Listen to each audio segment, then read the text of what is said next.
Quer ganhar um trator novinho para acelerar sua produção no campo? O Bradesco tem uma ótima notícia para você. A promoção Força no Campo Bradesco voltou e serão mais 3 tratores 0 km. É muito fácil participar. A cada R$10.000 em crédito rural, financiamento de maquinário ou de infraestrutura, você recebe um número da sorte para concorrer. Acesse banco.bradesco/promoção agro e saiba mais. Bradesco, o agro do futuro é agora.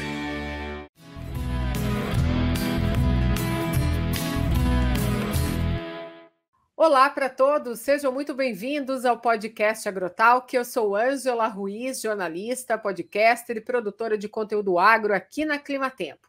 O tema do podcast dessa semana é o que o produtor precisa pensar em alternativas aos fertilizantes. A guerra entre Rússia e Ucrânia tem gerado muita preocupação na economia em todo o mundo, e aqui no Brasil não é diferente. Além das questões humanitárias, o que tem afligido os especialistas é a possibilidade do desabastecimento de produtos, além da falta de insumos essenciais para a agricultura, como os fertilizantes. Segundo informações da Colgo Inteligência em Agronegócio, atualmente o Brasil é o 4º consumidor global de fertilizantes, responsável por 8% do total, e é o maior importador mundial, com quase 39 milhões de toneladas, o que equivale aí a mais de 14 bilhões de dólares. A alta dos insumos e até o risco de um possível desabastecimento para as próximas safras desperta atenções no campo. O fundamental é ter fertilizante a tempo de plantar a próxima safra de verão, a primeira safra, 2022-2023. Uma boa gestão e produtos alternativos, como os biológicos, podem ajudar o produtor a diminuir esses impactos. Então, no episódio desta semana, nós vamos conversar com o produtor e engenheiro agrônomo José Bento Cavalcante Germano, formado em agronomia pela PUC do Paraná, com mestrado em agrobusiness pela Universidade de Melbourne, na Austrália, e atualmente proprietário da Sementes Mutuca. Nosso outro convidado é Roberto Reis, engenheiro agrônomo, formado pela Universidade Federal de Viçosa, com mestrado e doutorado na área de fertilidade do solo e nutrição das plantas, atualmente coordenando o setor de pesquisa e desenvolvimento do grupo Wirtschaft. Rapazes, sejam bem-vindos ao podcast Agrotalk. Podem cumprimentar o nosso público. Bom, obrigado pela oportunidade de ter esse bate-papo com vocês. Agradeço aí o convite, né? E espero poder contribuir nessa nossa conversa junto com o Bento. Show. Obrigado, Ângelo. Obrigado, Roberto. Obrigado a todos que nos escutam e nos veem aqui. É muito legal vocês darem um espaço para os produtores poderem participar também, ter pessoas com conhecimento diferenciado. Estou bem feliz de poder estar aqui com vocês. Então, obrigado mesmo pela oportunidade.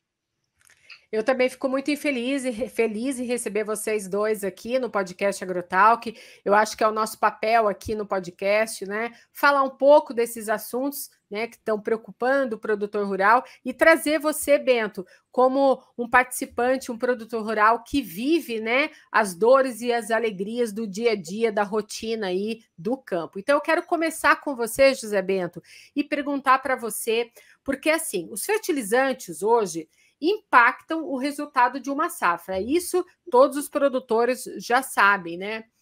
Então, associado aí ao plantio na época certa, as boas práticas de manejo, os fertilizantes são os responsáveis também pela melhoria dessa qualidade da produção. Mas no momento atual, que é esse momento de apreensão, a gente fica aí olhando para quais são as alternativas que vão chegar aí para vocês, produtores rurais, na falta desse fertilizante.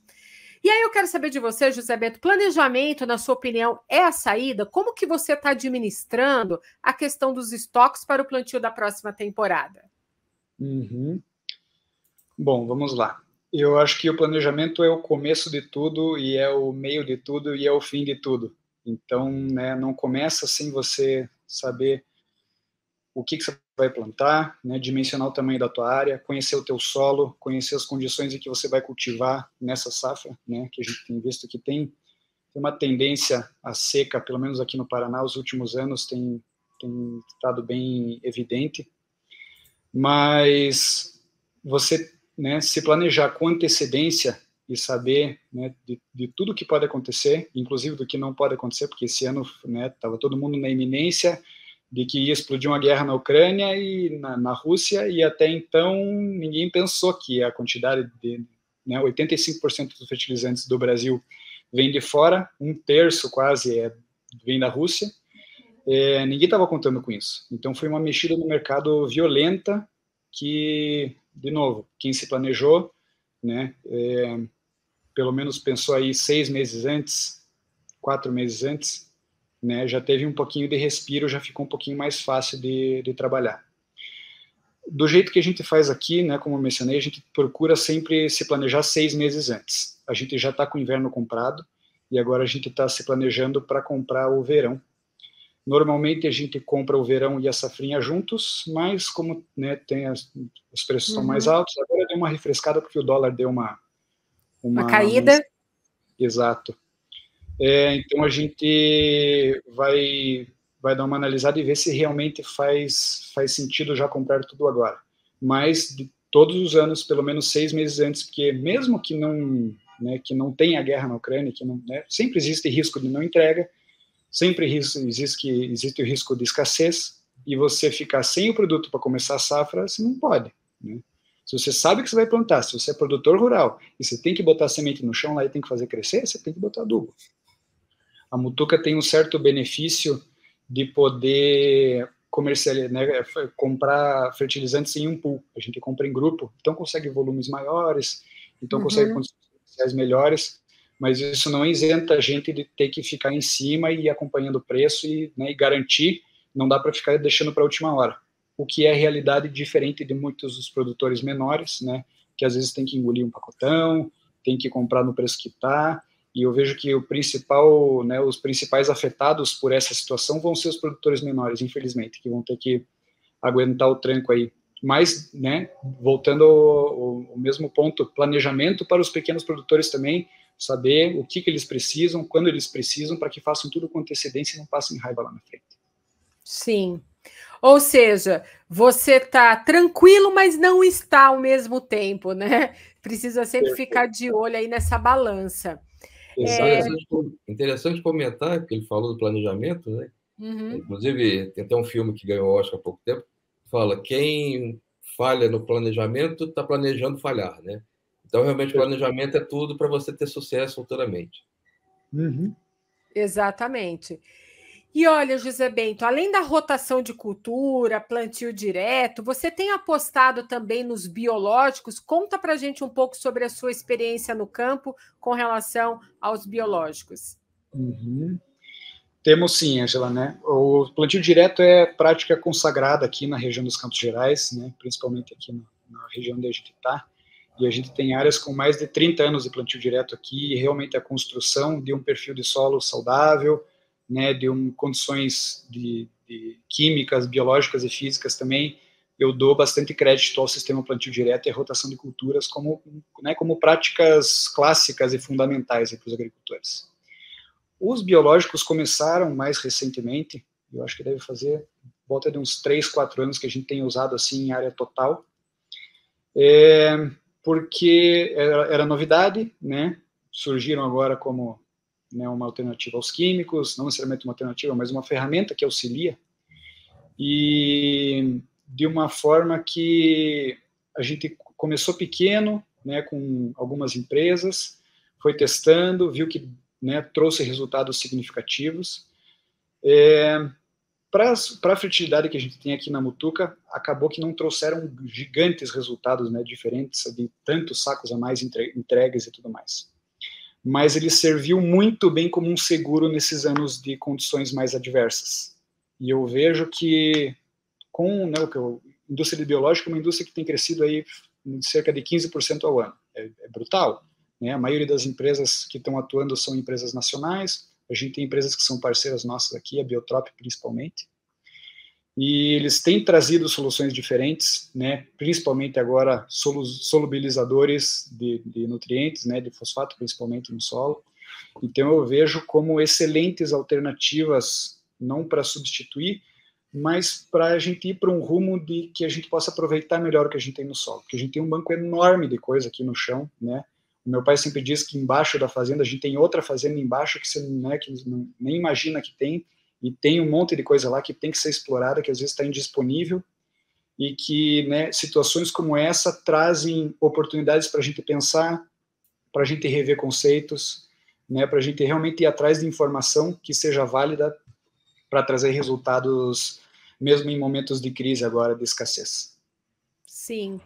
A gente precisa procurar soluções eficazes, e nesse caso, né, teve a questão também do clima, que impactou muito aí, né, a região paranaense.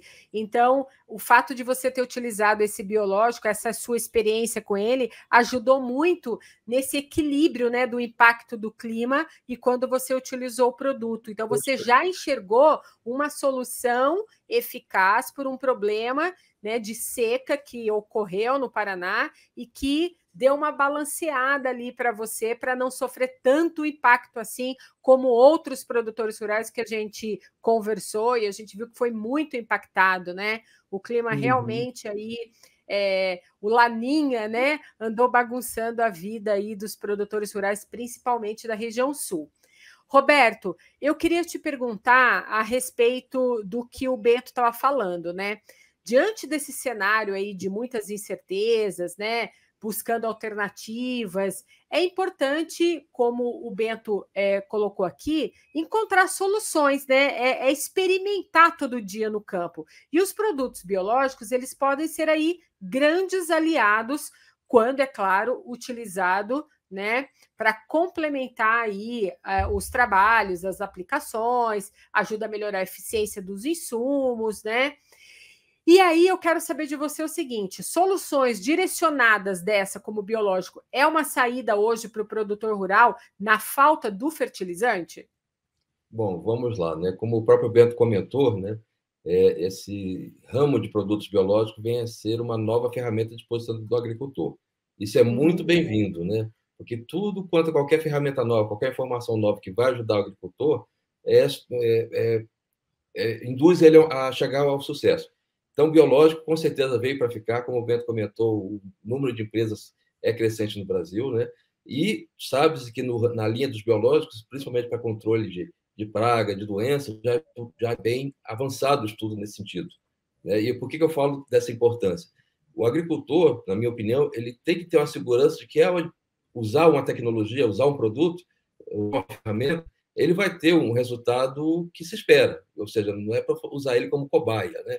Então, é importante que, quando se forneça essa informação para o agricultor, venha junto, por parte das empresas, um respaldo, um embasamento para dar segurança ao produtor utilizar. Na área de controle de pragas, controle de insetos, controle de doenças, tem muita informação nesse sentido. Eu fico um pouco preocupado nessa questão de solubilizadores, né? Hoje a gente fala muito da questão do fósforo, né? Está muito em voga. É fato que tem muito fósforo enterrado no solo? Sim, bastante.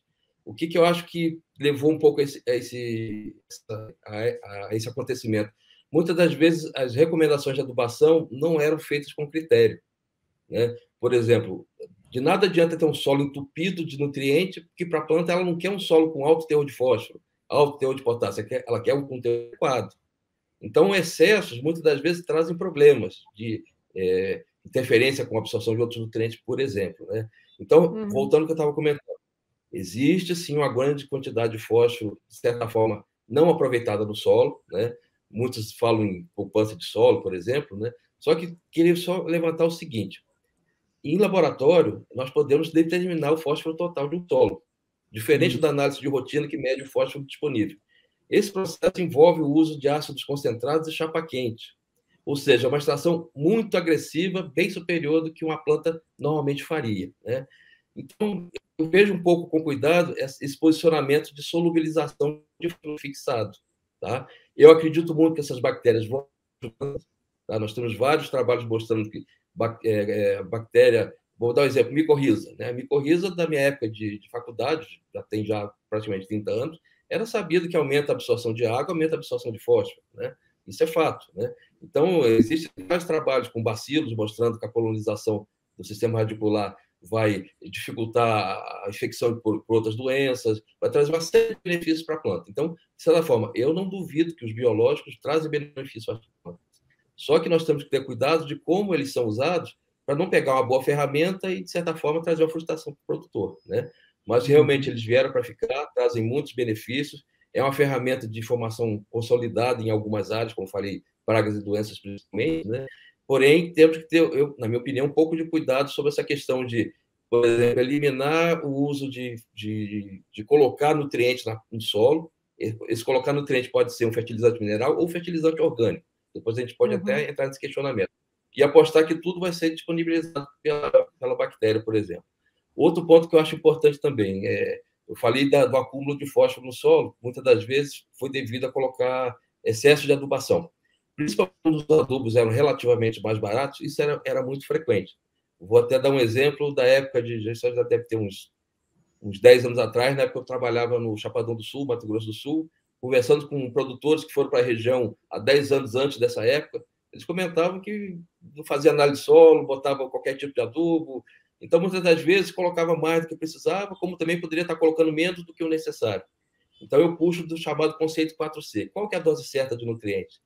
Não adianta entupir o solo de adubo, você, de certa forma, cria uma reserva no solo? Sim, mas não vai aproveitar ela totalmente no futuro, principalmente para fósforo, né? Nitrogênio pode ser perdido por lixiviação, potássio, se for solo arenoso, também. Então, é interessante realmente não colocar nutrientes no solo para que ele fique em condições de disponibilidade adequada, nunca em excesso, que acabaria levando o que o Beto comentou, de você ter uma fazenda enterrada debaixo da tua fazenda, e muitas das vezes a planta não vai conseguir aproveitar esses nutrientes, né? Então, existem várias ferramentas para poder ajudar isso, né? Desde as ferramentas básicas do arroz com feijão, de fazer uma boa análise do solo. Hoje nós temos agricultura de precisão para poder posicionar as doses certas nos locais certos. Alguém poderia questionar, mas eu não tenho equipamento com GPS. Eu posso fazer, entre aspas, uma agricultura de precisão, talhão por talhão. Em vez de eu fazer uma regulagem só para toda a fazenda, isso é prático, não discordo, né? Mais prático você regular uma coisa só, ficar plantando direto. Porém, você penaliza o uso eficiente de fertilizante. Eu posso fazer uma regulagem padronizada talhão por talhão, dá um pouquinho mais de trabalho, mas seria uma solução, a princípio, sem ter que investir em equipamento, né? Eu citei agricultura de precisão, nós temos outros fertilizantes de eficiência aumentada no mercado, seja para nitrogenado, seja para fosfatado, que são mais uma ferramenta que vão ajudar o produtor a trabalhar dessa questão de poder trabalhar com a quantidade menor de adubo, né? O fertilizante de eficiência aumentada no Brasil começou a ficar em evidência em 2008, quando teve o primeiro grande aumento de preço de fertilizante. E aí, esses fertilizantes que normalmente são mais caros começaram a serem percebidos, né? Muitos posicionados para aumentar a produtividade, como também poderiam ser utilizados para diminuir a quantidade de fertilizante a ser aplicado. Na época, houve um grande questionamento que isso aí não deveria ser feito, porque está errado, reduzir a dose de adubo não funciona. Só que eu lembro o seguinte, né? Vamos falar de uma outra prática no campo que todo mundo já fez, que é o cálculo de calagem. Todo mundo já fez um cálculo de calagem, seja por saturação de bases, seja pelo método do alumínio e do cálcio, você chega no volume de calcário a PRNT 100%. Por exemplo, 3 toneladas por hectare. Só que você vai no mercado para comprar esse calcário, a empresa A vende a PRNT de 90%. A empresa B vende a PRNT de 70%. Os dois funcionam. Os dois são eficazes. Só que um é mais eficiente que o outro. De 90% é mais eficiente. Consequência, o de 90% eu uso um volume menor. E essa mesma ideia eu posso levar para fertilizante, tá? Porque hoje a gente joga em quantidades acima do que a planta precisa para compensar o que é perdido, né? Se eu jogo o que a planta realmente precisa, eu posso trabalhar com a quantidade menor. Só que eu tenho que respeitar o que a planta necessita. Senão eu vou dar um tiro no pé. Por isso é uma ferramenta que você tem que ser usada com critério, né? E aí, para complementar essa questão de dosagem, o exemplo que eu também cito muito, por exemplo, é a hidroponia. Qualquer planta que a gente conhece hoje, a gente pode cultivar em hidroponia. Então, se você for lá você está o Boletim 100 ou a 5ª Aproximação de Minas Gerais, lá tem recomendação para nutrição de soja em hidroponia, né? E lá você vai ver que a proporção, por exemplo, vamos falar de potássio e fósforo, né? Utiliza-se 4 vezes mais potássio do que fósforo em hidroponia, porque a planta precisa proporcionalmente mais fósforo do que potássio. Por que quando eu vou no solo, eu praticamente trabalho com a relação 1 para 1? Normalmente, vamos falar, 120 kg de P2O5 para 120 kg de K2O para soja. É algo muito comum. Então, ou seja, é a mesma cultura, no caso da soja, e quando eu vou para um ambiente que eu não tenho perda, a hidroponia não tem fixação de fósforo, por exemplo, a hidroponia não tem lixiviação de potássio, e nesse ambiente eu consigo trabalhar proporcionalmente com uma quantidade menor de fósforo. Por que lá no solo eu não posso fazer isso? Por causa das perdas. Se eu elimino as perdas, eu posso trabalhar com esse ajuste.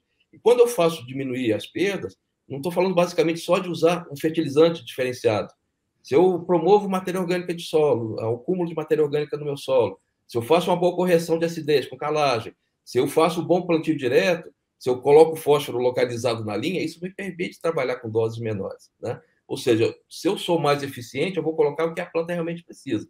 Então, hoje, nós temos várias ferramentas, né? O biológico é mais uma que está aí para agregar, né? E os agricultores, eu também estenderia para qualquer tipo de consumidor, quando ele vai receber uma oferta de um produto novo, tem que solicitar de quem está fornecendo essa tecnologia informações, garantias, trabalho de pesquisas que dão segurança para que ele possa adotar o seu uso. Ô, Roberto, eu fico pensando quais seriam as principais áreas hoje no país que podem ter, por exemplo, uma redução de adubação de forma segura. Você consegue explicar isso para a gente? Bom, quando eu falo redução de adubação, eu acho que é importante, como eu sempre friso, conceito 4C. Primeiro ponto, qual que é a dose certa? A análise de solo vai te guiar para isso, né? Uhum. E é importante você ter um histórico também da sua área para você ter uma confiança nos números que você está recebendo da análise, né? Então, a partir disso, você já pode pensar numa...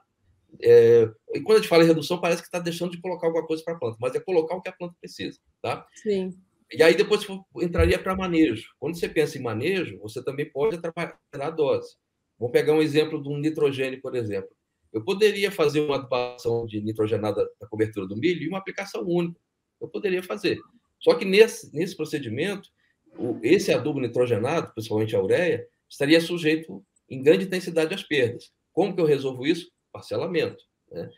Existe uma limitação operacional? Por exemplo, eu não vou parcelar isso todo dia para fazer uma aplicação? Existe, né? Mas, dependendo da situação, você faz em 2 ou 3 aplicações. E, com isso, você consegue melhorar a eficiência do uso do nitrogênio. Então, o manejo é um exemplo. Vou dar outro exemplo também, que é muito comum na cultura da soja.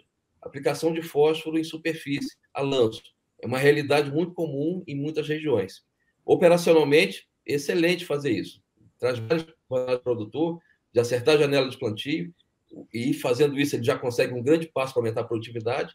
Só que nessa estratégia nós estamos penalizando o fósforo. Mas por quê? O fósforo no solo ele não é móvel. Aonde eu vou aplicar ele, de certa forma, vai ficar lá parado. Se eu jogo fósforo em superfície várias vezes, eu vou promover um acúmulo de fósforo na camada superficial do solo. Com isso, eu vou estimular crescimento de raiz superficial. Se eu não tiver veranico, não tem problema nenhum. Mas se vier veranico, o problema vai se instalar, né? E essa estratégia de aplicar fósforo a lanço, como eu falei, ela funciona desde que seja feito com critério. Qual que é o critério principal? Ter o chamado perfil de fósforo construído. E como eu disse, se eu tenho um acúmulo de fósforo na camada superficial, 0 a 3 centímetros, por exemplo, as raízes tendem a ficar em superfície. Se eu tenho esse fósforo em profundidade, essa aplicação superficial em 1 ou 2 safras não vai alterar esse ambiente, esse perfil. E o que vai me garantir que a planta tem um bom enraizamento em profundidade e eu consiga associar um manejo de aplicação operacionalmente mais simples, mais rápido, que vai agilizar meu plantio. Então, mesmo penalizando o fósforo, no final eu ainda tenho um resultado positivo. Só que se eu não souber o momento de parar de fazer dessa estratégia, eu posso justamente ter problemas futuros. Já vi vários casos de produtores que começaram a fazer essa aplicação superficial, tiveram benefícios, mas 1 ou 2 safras voltaram atrás, né? Então, toda e qualquer ferramenta, se for mal utilizada, não vai dar certo. Não adianta eu querer pegar uma chave de fenda para bater um prego, eu vou ter dificuldade. O problema é a chave de fenda? Não, o problema é que eu estou usando a ferramenta errada. Sim. Eu percebo, então, aí a importância dos fósforos, né, para essas plantas.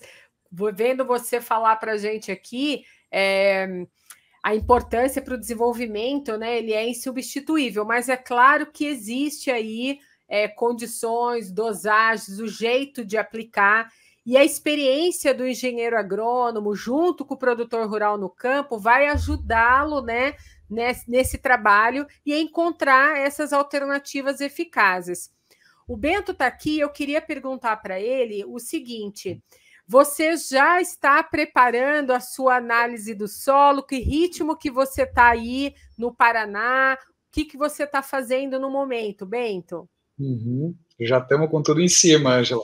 A gente participa de um programa aqui que pega em 4 anos, né, um talhão e desenvolve em cima dele zonas de manejo. Então a gente sabe, né, áreas que são, ele separa em grids de 1 hectare e separa então mais ou menos áreas semelhantes referentes a um ponto que é mais representativo. Logicamente a estatística representativa não é extremamente preciso, mas já é uma super de uma ferramenta para que a gente saiba onde amostrar e como acompanhar. Então, né, isso, eu estava escutando aqui, o Roberto até esqueci que eu estava participando, porque eu estava amarradão no que ele estava contando, mas ele falou, o que ele falou tem todo sentido, né, você unir não só informação com competência, principalmente, né, é primordial, você saber o que você está fazendo, né, saber o que o teu solo é capaz de armazenar, saber que tipo de material você está colocando lá, né, quais são as garantias daquilo que você está colocando, saber o quanto a tua planta vai extrair, o quanto vai exportar e o quanto vai retornar, para que na próxima safra você contabilize isso também, é o canal. Então, né, começa pela análise de solo, é saber exatamente o que tem lá, não só, né, quimicamente, mas também biológico e físico, entender bem, né, como é que você vai trabalhar, para que você possa tomar decisões assertivas e não vá gastar dinheiro de graça, né, principalmente agora que as coisas estão, né, um preço bem discrepante da realidade que tem sido até agora, para você não passar raiva, para você não, né, achar que tá botando a quantidade certa e no final não produziu e falar, puta, mas o que foi, será? Né? Então, de fato, acho que no planejamento, a base dele é você saber o que você, né, com que arma você tem para jogar. José Bento, eu queria que você contasse um pouco para a gente, porque do ano passado para cá, a gente, né, observou, né, todo esse impacto do clima no sul do Brasil, né? Várias áreas gaúchas, catarinenses e paranaenses aí passando um sofrimento terrível por causa da estiagem.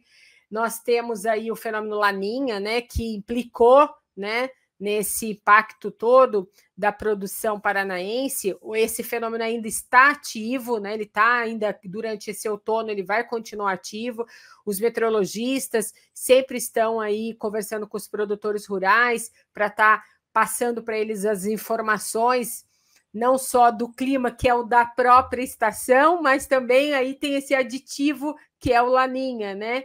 E eu queria que você contasse um pouco para a gente como que você superou, né, essas condições de clima, se é que você superou, como que foi aí a sua safra. Conta um pouco para a gente aí desse impacto do clima. Perfeito. Bom, o que está bem claro para nós aqui é que 95% do resultado que nós temos é Deus que nos provê, né? Então, água, luz, oxigênio, isso tudo é a própria natureza que nos dá, e a gente tenta, com os outros 5%, errar um pouquinho menos.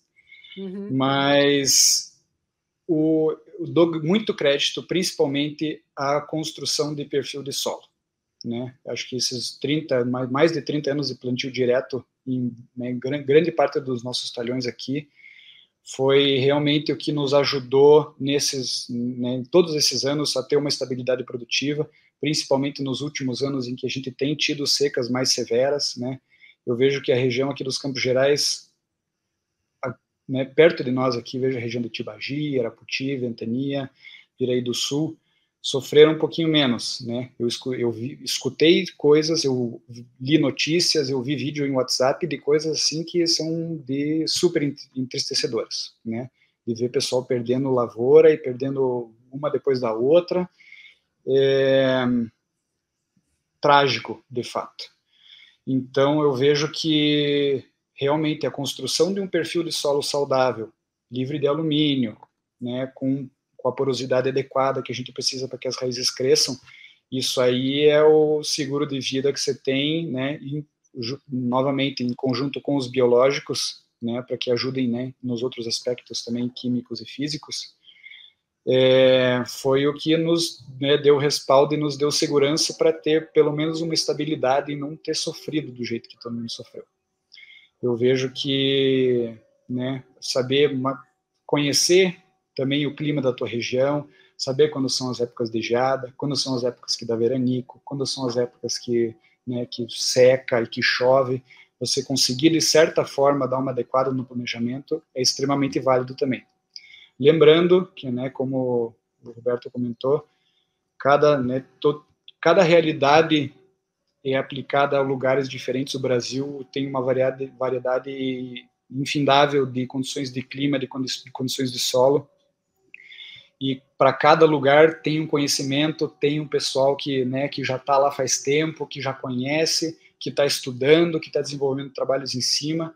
Então é importante estar conversando com pessoas, estar vendo vídeo no YouTube, estar lendo matéria, estar lendo artigo científico, estar indo em palestras, estar participando de eventos, né, conversando com pessoas que entendem do assunto, que, né, tem muita gente disposta a ajudar, para que você consiga otimizar melhor os teus recursos, né, seja de pessoas, seja das condições de ambiente que você tem, seja dos recursos palpáveis que você tem, que é adubo, maquinário, estrutura, tudo mais.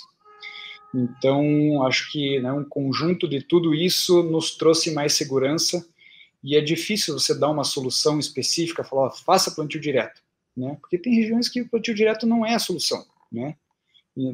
Porque eu vejo a região de Londrina, por exemplo, lá é extremamente quente, a palhada dura pouco no solo extremamente argiloso, né, não absorve água. Então, para muitas pessoas, né, com quem eu conversei sobre o plantio direto, para eles lá não faz tanto sentido. Então, é mais de você conhecer a realidade em que você está inserido e buscar soluções aplicadas ao, né, ao ambiente que você vive lá.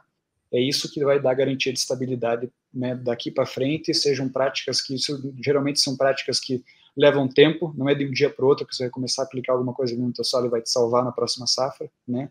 Mas, como o meu pai sempre diz, o importante é começar, né? Uma hora, 30 anos passaram e você fez alguma coisa e lá para frente você vai colher os frutos. Essa atitude que o Beto comentou é muito importante, porque ninguém pode ficar conformado, né?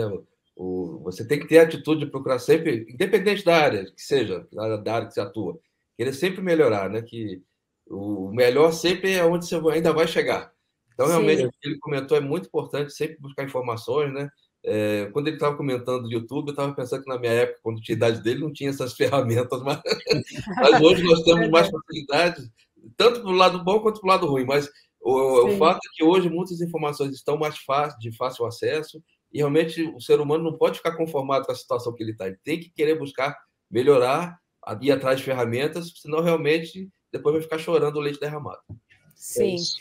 Isso que você falou, Roberto, é super importante, porque assim, o Brasil ainda é extremamente dependente, né, desses fertilizantes. A gente está vendo agora um trabalho para o Plano Nacional de Fertilizantes, mas o produtor, nesse momento, a curto prazo, ele precisa ter soluções, né, soluções eficazes que ele possa usar no campo. Como o Bento falou logo lá no início do podcast, ele se preparou, ele se planejou, ele tem agora para o inverno esses fertilizantes, né? Mas ele está de olho ali como que ele vai fazer mais adiante, no futuro próximo, de olho nas negociações, nos preços. E aí eu queria saber de você, Roberto, se você pode trazer para a gente mais algumas dicas para os produtores rurais para se livrar dessa dependência externa, né? O que mais ele pode fazer com a ajuda de um engenheiro agrônomo como você e de tantos outros que tem no mercado? Porque eu vejo agora que o produtor rural ele tem tantas variáveis na mão para lidar, e mais essa questão agora dos fertilizantes, na hora de se planejar, na hora de fazer a gestão, que ele precisa agora estar de mão dada com os engenheiros agrônomos no campo para encontrar soluções. Então, eu queria saber se você tem mais algumas dicas aí para passar para a gente. Bom, vamos lá. Bom, primeiro é interessante frisar que a realidade, principalmente dos produtores de médio para pequenos, eles para buscar esse nutriente vão ter que ir no mercado, né? Então, eles não têm como furar essa barreira, né? Então, eu veria que tentar começar a fazer o dever de casa, o arroz com feijão básico, de saber a quantidade de adubo que tem que colocar, baseado na análise de solo. Mas, passado isso, eu preciso comprar adubo, o que eu vou fazer? Eu vejo que está existindo no mercado brasileiro também um levante em relação ao uso de fontes alternativas, tá? Que vai desde os organos minerais, nós temos vários resíduos aí que não estariam sendo aproveitados, temos muito que estão longe de ser aproveitados, por exemplo, resíduo de esgoto, a nossa própria urina tem muito nutriente que é jogada fora. Imagina se num grande estádio de futebol como o Maracanã recolhesse tudo aquilo lá para produzir fertilizante. Sim. Não que isso vai solucionar o problema do Brasil, mas para uma determinada região talvez ajude, né? Então eu vejo que a iniciativa privada, junto com o governo, né? Eu não gosto de deixar muito as coisas para o governo resolver, mas a iniciativa privada vai ter que procurar alternativas para atender o cliente dela, porque ela quer atender o agricultor bem, né? Uhum. Então eu vejo que a curto prazo difícil de ter essa solução, porque fertilizante, né? Se os solos no Brasil, infelizmente, não tem riqueza de mineral de rocha para produzir fertilizante. Então, isso aí não tem como fazer, como criar, né? Então, ainda vai existir essa dependência por um determinado período. Ela vai ser amenizada, vai ser diminuída, se a gente conseguir saber melhorar os critérios de recomendação, colocar a quantidade certa, fazer manejos que melhorem essa utilização. Então, eu vejo que dessa forma é possível. Por exemplo, utilizar um pouco a chamada reserva de fósforo que você tem no solo. Nós vemos áreas aí que tem quantidade de fósforo, eu estou falando de fósforo, mas quantidade de fósforo muito alta. Poderia ficar um certo período sem colocar fósforo de forma segura, tá? Baseado em conceitos técnicos, né? Então, está na hora de exercitar esse conhecimento, né? Fazer essa análise de solo, saber realmente quanto precisa colocar, buscar alternativas dentro do mercado brasileiro, seja organo mineral, outros tipos de produtos de eficiência aumentada, né? Como eu falei, tem vários produtos aí no mercado, inibidores de volatilização, inibidores de nitrificação, produtos que vão promover a melhoria da absorção de nitrogênio na forma de amônio, como também produtos que reduzem a fixação de fósforo aplicado, né?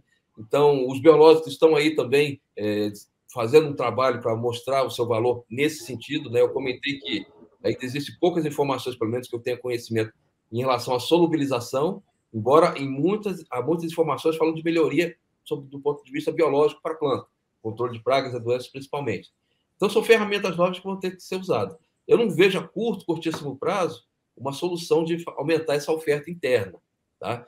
O que reforça que o produtor, o consultor, o agrônomo, ele exercite um pouco mais os seus conhecimentos para fazer uma recomendação mais criteriosa para colocar o que realmente a planta precisa e evitar de você colocar em excesso, ou seja, desperdiçando esse insumo. Bacana. Rapaz, a gente está chegando ao final aqui do podcast, então eu gostaria de agradecer a participação de vocês aqui nesse tempo, falando um pouco, né, sobre esse tema que está tão em alta no momento, né, que preocupa o produtor rural. E foi um prazer estar com vocês aqui. E eu espero, é claro, vou deixar aqui as portas abertas para vocês voltarem aqui mais vezes para a gente comentar sobre este e outros assuntos. José Bento, você como produtor rural, trazendo para a gente aí também os resultados, né, do que você vai vir pela frente com a sua safra. Te desejo muito boa sorte, porque eu sei que é uma luta diária, todo dia, o homem do campo produzindo, levando esse alimento, né, para a mesa do brasileiro. Então, Roberto, muito obrigada pela sua experiência aqui, contando para a gente um pouco dessas soluções eficazes, viu? Muito obrigada. Perfeito, Ângelo. Então, eu que agradeço a oportunidade desse bate-papo, espero ter contribuído, né? E reforçar para o agricultor, né? Procure novas ferramentas para melhorar o seu programa de nutrição, seja na área dos biológicos, seja na área dos fertilizantes de eficiência aumentada. Nós temos, basicamente, para nitrogênio e fósforo, que são os elementos que mais se perdem na agricultura brasileira. Potássio, há questionamento se lixiviar ou não vou entrar no mérito, mas as perdas de nitrogênio por volatilização são amplamente conhecidas, as perdas de fósforo por fixação também, e existem produtos no mercado que reduzem essas perdas. Ou seja, eu consigo entregar mais nitrogênio, mais fósforo à planta, consequentemente, eu me permitiria ou pensar em aumento de produtividade, ou pensar em até em usar uma quantidade menor de fertilizante. Porém, sempre, claro, respeitando o que a planta precisa, senão a gente dá um tiro no pé, né? Tem vários produtos aí no mercado à disposição do agricultor. Bento, você quer deixar uma mensagem final? Pois olha, gostaria sim, primeiro agradecer vocês, né? Foi bom demais poder estar aqui e saber que esse conhecimento vai chegar em outros lugares também, que vai ajudar pessoas, isso aí me anima muito.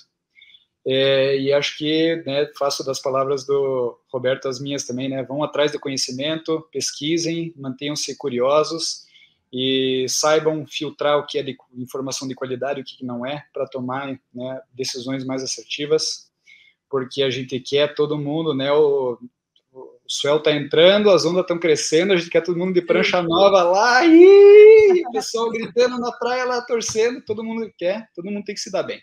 Sim. Muito obrigada, gente, foi um prazer ter vocês aqui, viu? Até a próxima. Valeu, queridos, obrigado, até mais.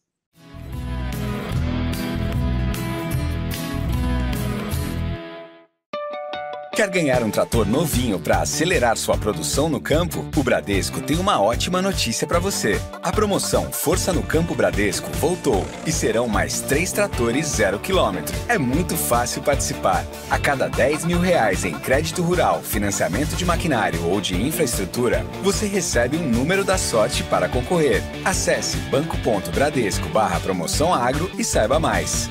Bradesco, o agro do futuro é agora.